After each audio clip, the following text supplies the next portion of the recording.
तुम्ही कधीतरी मरीन ड्राईव्हवर फेरफटका मारला असेलच. समोर अथांग समुद्र, शेजारी सुंदर रस्ता आणि किनाऱ्यावर दिसणारे दगड सदृश वस्तू. पण हे साधे दगड नाहीत.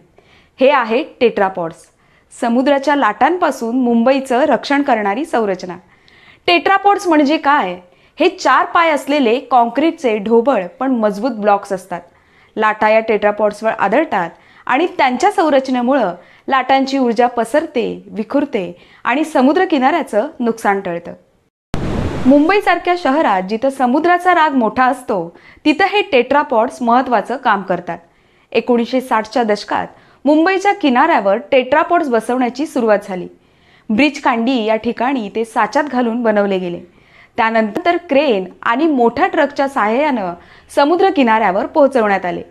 टेट्रापॉड्सचं वजन जवळपास 2 ते 10 टनापर्यंत असतं. त्याच्या संरचनेमुळे लाटांचा जोर कमी होतो आणि त्यामुळं पाणी थेट रस्त्यावर येत नाही आणि यामुळे किनाऱ्याची झीज थांबते.